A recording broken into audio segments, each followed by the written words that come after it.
সুপ্রভাত। এই উইকেন্ডে আমাদের গন্তব্য হচ্ছে তাজপুর। তো আমরা তাজপুর যাওয়ার জন্য সকালবেলা ট্যাক্সি নিয়ে নিয়েছি। ট্যাক্সি করে আমাদের বাড়ি থেকে হাওড়া স্টেশন পৌঁছোতে মোটামুটি 10-15 মিনিট সময় লাগে। তো আমরা হাওড়া স্টেশনে পৌঁছে গেছি। ঝিরঝির করে বৃষ্টি হচ্ছিল। তো এখন প্রায় 6:15-20 বাজে। আমাদের ট্রেন 6:45-এ। তো ট্রেন দিয়ে দিয়েছি, আমরা দেখতে পাচ্ছি আমাদের ট্রেন তাম্রলিপ্ত এক্সপ্রেস। এবং ইদানিং দেখছি ট্রেনটা একটু দেরিতে চলছে। তো যাই হোক, আমরা যখন পৌঁছলাম আমরা ট্রেন দেখতে পেয়েছি এবং আমরা 3AC টিকিট কেটেছিলাম। 3AC টিকিট আমাদের পড়েছিল 375 টাকা মতো।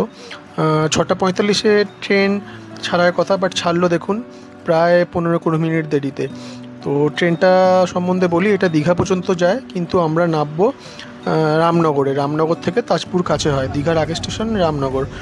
আর ট্রেনটা খুব একটা পরিষ্কার ছিল না, মেনটেনেন্সের অভাব ছিল, বাথরুমও খুব একটা পরিষ্কার ছিল না।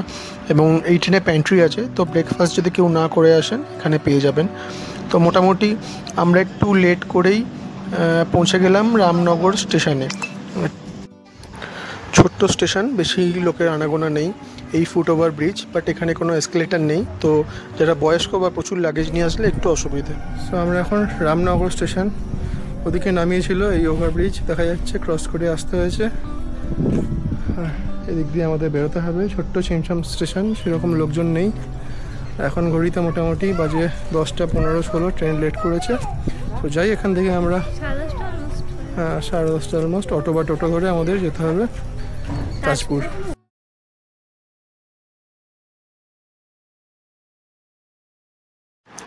আমরা একটা মারুতি ভ্যান ভাড়া করে নিয়েছিলাম। এখানে শেয়ারে অটো বা রিজার্ভ অটো যায় না তাজপুর অবধি। তো মারুতি ভ্যান আমাদের ভাড়া নিল 500 টাকা করে। তো বললো মোটামুটি ওই 40-45 মিনিট মতো সময় লাগবে। আর ওই সেম মন্দারমণিতে যে রাস্তাটা যাচ্ছে ওই রাস্তাটা দিয়েই আমরা যাব, এবং মেন রোড থেকে তারপর আমরা তাজপুরের দিকে চলে যাব। এই দেখতে পাচ্ছেন, এখন মানে পুজোর আগে তো ঠিক সেই কখনো বৃষ্টি হচ্ছে, কখনো আকাশে সাদা মেঘ দেখতে পাচ্ছি, এবং দুধারে মাছের ভেড়ি। এখান থেকে একই রাস্তায় মন্দারমণি যাওয়া যায় ভিতর দিক দিয়ে। তো আমরা এবারে ছিলাম ক্রিস্টি রিসর্টে। এই যে ডান দিকে আমরা ঢুকছি ক্রিস্টি রিসর্ট, আর সোজা বাঁদিকে গেলে মেরিন ড্রাইভ। তো এই রিসর্টটা আমরা আগে থেকেই বুক করে রেখেছিলাম। এটা মেরিন ড্রাইভ থেকে খুব একটা দূরে নয়, তো সেই জন্যই ডিসাইড করেছিলাম এবারে আমরা এই রিসর্টটা থাকবো। রিসর্টের এন্ট্রি এই যে, ঢুকছি আমরা এখানে। ক্রিস্টি রিসর্ট, ফাউন্টেন এখন চলছে না, এদিকে বোধহয় এদিকে রিসেপশন।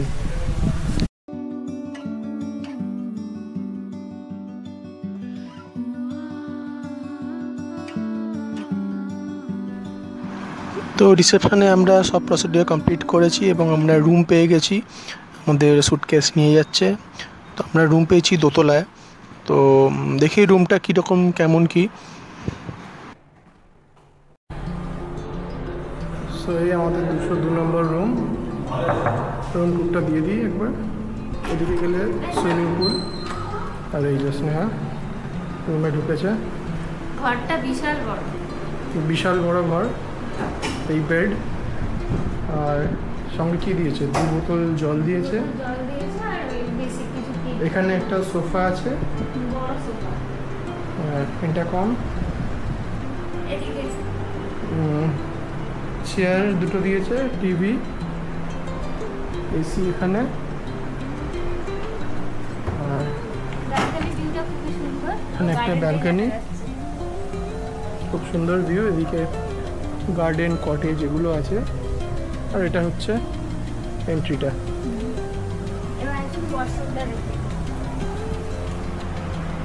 গুড নাইটও দিয়ে দিয়েছে এখানে।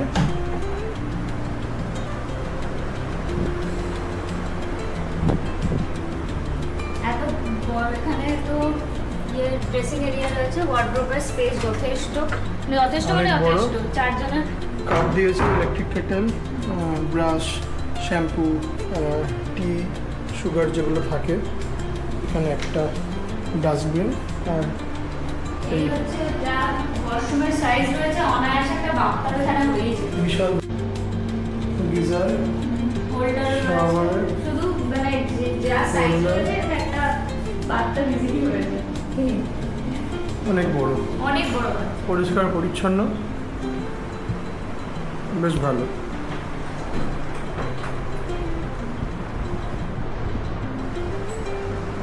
পর্দাটা একবার খুলে দেখি।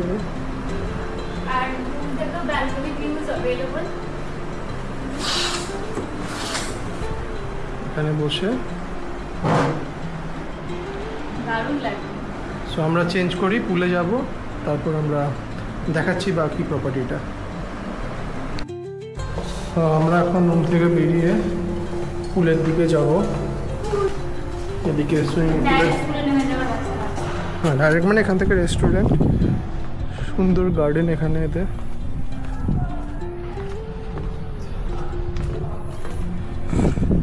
এই যে ডিজি আছে এখানে, প্রচণ্ড কারেন্ট যাওয়ার প্রবলেম এখানে, তো ওই জন্য জেনারেটর রাখতে হয়। সাজানো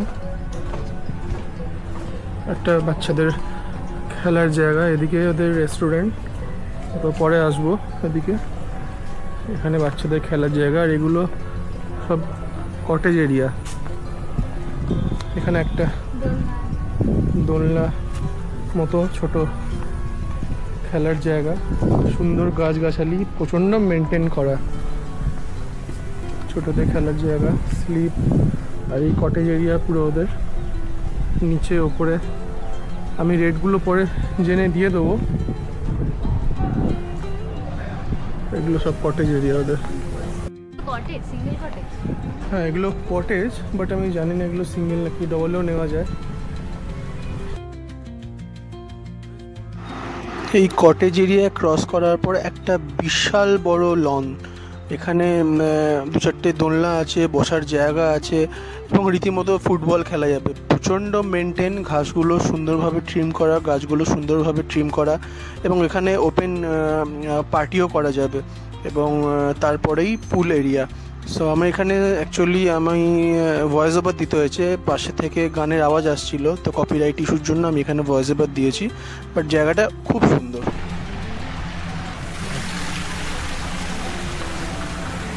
sitting area,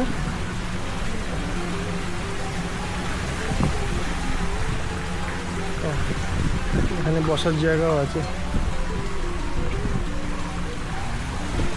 basin, pool party হয়।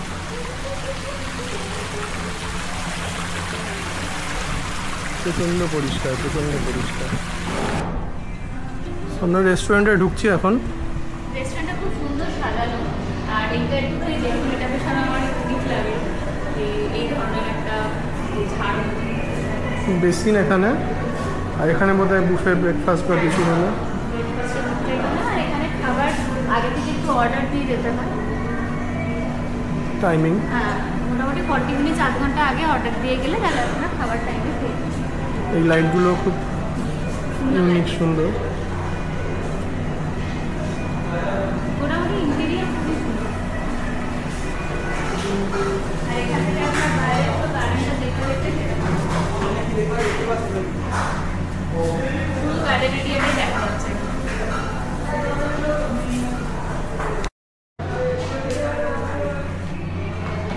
এখানে একটা জায়গা আছে সুন্দর। এসি রয়েছে, এসি বাইরেতেও আছে, ওটা ওপেন ছিল। এখানে একটা ছোট্ট বসার জায়গা, এখানে বসি আমরা। না তো এখানে এসে গেছে রাইস, ডাল ফ্রাই, আলু ভাজা আর আলু পোস্ত। আজকে আমরা মাছ বা কিছু নিব, তার কারণ হচ্ছে শনিবার নিরামিষ মানে, সেই কারণে।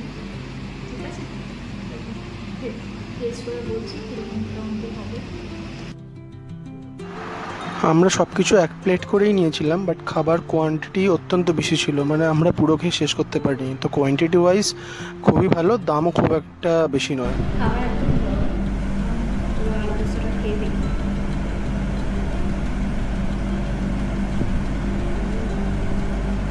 কেমন? খেতে খুবই ভালো, আলু পোস্ত যেরকম টেস্টি বড় ওই রকম ক্রিমি জল জলের মতন নয়, খুবই ভালো। আর ঝুরঝুরে আলু ভাজা নিতে কিছু বলার নেই। ডালটা আমি ডালটা দিয়ে আমি খেয়ে দেখছি। আমি ডাল ফ্রাই নিয়েছি। খুব যে বিশ্বাস কোয়ালিটি তা না, ভালো খাবার।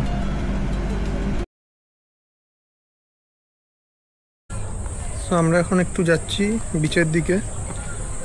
এখন কটা বাজে? 6:10। বিচ এখান থেকে হেঁটে 5-10 মিনিট, যেটা 5-7 মিনিট, যেটা সকালেও গেছিলাম।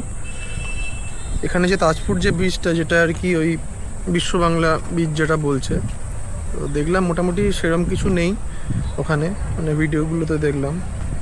এবং এখান থেকে 2.5-3 কিলোমিটার যেতেও সময় লাগবে, আসতেও সময় লাগবে। তো আমার মনে হয় না কি লাভ আছে, তো এখানেই যাই। এখানে শ্যাগে একটু বসবো, দেখি। সকালবেলা যখন গেছিলাম মানে জোয়ার ছিল প্রচণ্ড, বিচ মানে সেরকম ছিল না, বিচ পুরো ঢাকা ছিল জলে। তো এখন যাই। আর এই পেছনে এই ক্যানেলটা প্রচণ্ড সুন্দর, ওটা সমুদ্রে গিয়ে মিশছে। সবসময় জল থাকে না, বাট আমরা যখন এসছি প্রচুর জল, মানে ছবি তোলারও খুব আদর্শ জায়গাটা। জলটা পরিষ্কার একদম। আমরা এবার বেরোলাম। এটা হচ্ছে এই তাজপুর প্রগতি পর্যটন কেন্দ্র, আর এই যে আমাদের হোটেলগুলো এদিকে। তবু বলবো এখানে একটা জিনিস, যে রাস্তার দুধারে এরকম গাছ বেশ ভালো মেনটেন করা, গাছপালা, মানে যেটা দীঘাতে একদম নষ্ট হয়ে গেছে, মানে গাছপালা তো নেই একদম। এই রাস্তাটাই সোজা গিয়ে মেরিন ড্রাইভে মিশছে, এবং এখান থেকে শঙ্করপুর নিউ দীঘা ডাইরেক্টলি যাওয়া যায়। তো প্রচুর গাড়ি এখান দিয়ে যাচ্ছে। সোজা গেলেই এই বাঁদিকে হচ্ছে সি বিচটা, এখানে প্রচুর শ্যাগ আছে, আমরা পরে যাব।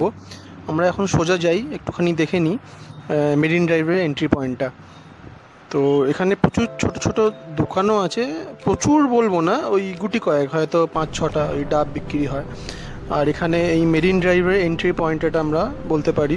এখানে সমুদ্রের পাথরে বোল্ডার ফেলা আছে, আর এই যে সোজা মেরিন ড্রাইভ দেখা যাচ্ছে, এটাই একদম নিউ দীঘা আর শঙ্করপুর এসব জায়গায় চলে যাচ্ছে। তো এবার আমরা যাই বিচের দিকে। এই বিচের দিকে আমরা ওপর থেকে নেমে এসেছি। এখানে প্রচুর শ্যাগ, প্রায় 15-16টা শ্যাগ আছে, এবং প্রতিটা শ্যাগই আর কি একদম সমুদ্রের ধারে, মানে সমুদ্রের জল রীতিমতো ধাক্কা মারে। এবং সবকটা দোকানেই মাছ ভাজা, কাঁকড়া, চা, কফি, ছোটোখাটো স্ন্যাক্স, ইভেন কি হার্ড ড্রিঙ্কসও পাওয়া যায়।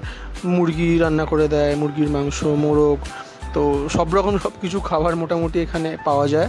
এবং একটুখানি এগিয়ে চলে এসছে এখন সূর্যাস্তের সময়, কিন্তু আজকে মেঘলা বলে সূর্যাস্ত সেরকম গল্প নেই। এই হচ্ছে মেন বিচ এখানকার। একটা র ফিলিং আছে, তাই তো এখানে? হ্যাঁ,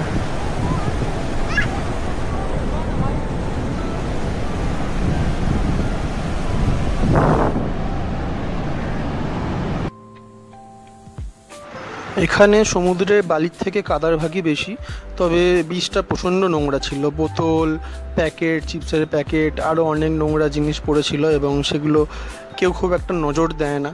তো যাই হোক, আমরা একটু মেরিন ড্রাইভের দিকে যাই। এই মেরিন ড্রাইভে সন্ধে হয়ে এসছে এখন। এখানে লোকজন দেখলাম বসে টুকটাক স্ন্যাক্স খাচ্ছে, ছোটোখাটো দোকানগুলো থেকে চা, কফি, ডাব এগুলো খাচ্ছিল। তো আমরা এবার ফিরবো, ভাবছি একটু দোকানে বসে আশেপাশে কিছু টুকটাক স্ন্যাক্স খাই, এবং তারপর আমরা রিসর্টে ফিরে যাব। তো স্নেহা একটা ডাব নিয়ে নিয়েছিল, প্রচণ্ড জোরে গান বাজছিল বলে ওর কথাগুলো আর কি রেকর্ড করা যায়নি। এবং এই ছোটোখাটো দোকান যেরকম বিচের ধারে থাকে, পুতুল, ঝিনুকের জিনিসপত্র, এবং ওই টুপি, ছোটোখাটো খেলনা এসব পাওয়া যাচ্ছিল। তো আমরা এখন চলে এসেছি আমাদের রিসর্টে কাছে। এই 3টে রিসর্টই এখানকার বেস্ট রিসর্টগুলোর মধ্যে আর কি পড়ে আর কি। আমাদের ক্রিস্টো রিসর্ট, ওদিকে ছিল লা ম্যাকাও আর ব্লু ওয়েভ। তো আমাদের ক্রিস্টো রিসর্টও রাত্রিবেলা খুব সুন্দর, বিশাল বড় পার্কিং স্পেস। এই সন্ধ্যেবেলা আমরা রিসর্টে ঢুকছি, সন্ধ্যেবেলা যে এত অসাধারণ লাগতে পারে ভাবতে পারিনি। প্রতিটি জায়গা তো প্রচণ্ড পরিষ্কার পরিচ্ছন্ন, এবং বিভিন্ন রকমের আলো দিয়ে সাজানো, প্রতিটা গাছপালা ট্রিম করা, রাস্তাঘাট পরিষ্কার। এই বাঁদিকে কিছু কটেজ আছে, কটেজগুলোও আলো দিয়ে সুন্দরভাবে সাজানো। আমি এই জায়গাটা একটু ফাস্ট করে দিয়েছি, কেন জায়গাটা অনেকটা বড়, আমি যদি পুরো ক্যাপচার করি তাহলে অনেকক্ষণ সময় চলে যাবে। রিসর্টটা এমনিতেই বিশাল বড়। তো আমরা এখন সুইমিং পুলের দিকে যাচ্ছি, এবং প্রচুর লোক এখানে বসে আড্ডা মারছে, গল্প করছে, বাচ্চাগুলো খেলা করছে। এই দেখুন বাঁদিকে যে কটেজগুলো, কি অসাধারণ লাগছে রাত্রিবেলা। আর একটা ছোট্ট লন, এখানেও লোকজন বসে আছে, স্ন্যাক্স অর্ডার করে খাচ্ছে, আড্ডা মারছে। আর আমরা এখন সুইমিং পুলের দিকে। সুইমিং পুলের সামনে একটা বিশাল বড় লন। আগেই বলেছি এখানে যে পার্টি করা যায়। এখানে লোকজন এখানে দোলনায় বসেছিল, চেয়ারে বসেছিল, গল্প করছিল এবং প্রচণ্ড হাওয়া দিচ্ছিল, তো খুব একটা কষ্ট হচ্ছিল না। তো আমরা এখন সুইমিং পুলটাও দেখছি আলো দিয়ে খুব সুন্দর করে সাজানো। সুইমিং পুলটাও আপনারা দেখুন কালারফুল লাইট দিয়ে সাজানো, এবং এখানে 9টা পর্যন্ত সুইমিং পুল খোলা। তো 1-2জন সুইমিং পুলে ছিল, তো খুব সুন্দর লাগছে।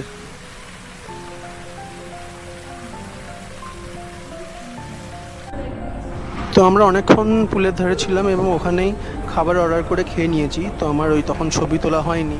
তো যাই হোক, খাবার খুব একটা বেশি দাম ছিল না, রিজনেবল ছিল। দেখা হচ্ছে পরের দিন। Good night.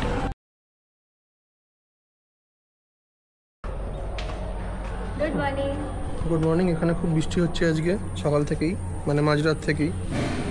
আমরা এখন যাব ব্রেকফাস্টে। দেখি ব্রেকফাস্টে কী আছে, তারপর একটু বিচের ধারে যাব, তারপর চেক আউট করে আমরা বেরিয়ে যাব।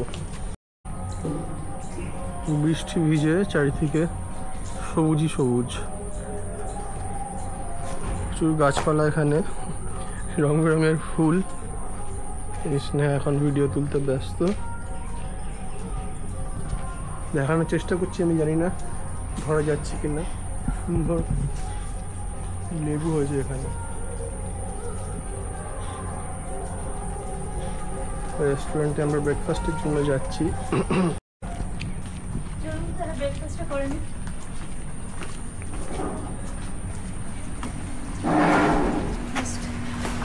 আমরা চলে এসেছি।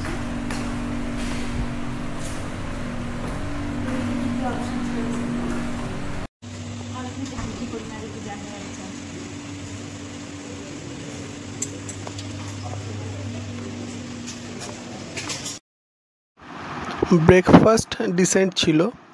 প্রথমে ছিল ব্রেড, বাটার, জ্যাম, তারপর ফ্রুট জুস ছিল, ভেজ পাস্তা ছিল, এবং তার সাথে ছিল ডিম সেদ্ধ, লুচি তরকারি বাঙালির যেরকম থাকে, তারপর ছিল ইডলি, সাম্বার আর চাটনি।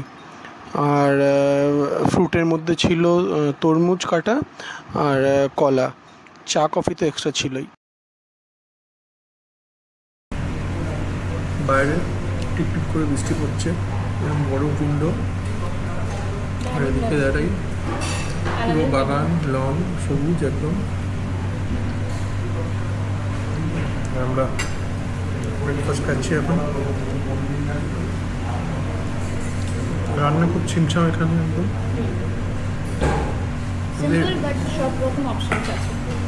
এদের রোজ বুফে ব্রেকফাস্ট হয় না, মোটামুটি লোক থাকলে তখন এরা করে। আদারওয়াইজ জিজ্ঞেস করে নেয় কী লাগবে, এবং সেটা ওরা তৈরি করে দেয়।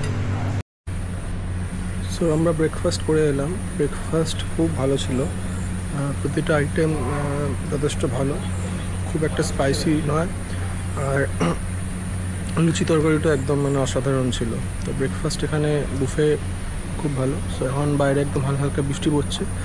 সো বাইরে এই জায়গাটা জাস্ট রেস্টুরেন্টের পাশে, এখানে একটু বসবো, স্নেহা কফি নিয়ে আসবে, বসে কফি খাবে। তো এই জায়গাটা একটু এনজয় করবে। এত সবুজ চারিদিকে দেখতে খুব মানে ভালো লাগছে। তো ডিসাইড করলাম এখানে একটু বসে এনজয় করা যাক। সো আমরা এখন বেরিয়ে যাচ্ছি। আজকে খুবই ভালো এখানে অভিজ্ঞতা ছিল। আমরা এখন মন্দারমণির উদ্দেশ্যে রওনাও দিচ্ছি। তো যেটা ঘটনা ঘটেছে সেটা হচ্ছে যে আমরা অটো পাইনি, টোটো পেয়েছি। এখন সেটা করেই রওনা দেব। আজকের ওয়েদারটা সারপ্রাইজিংলি, সমুদ্রের পাড়েও কোনো হাওয়া দাওয়া ছিল না, প্রচণ্ড ঘাম হচ্ছে। ওখানে গিয়ে পৌঁছাই। টাটা।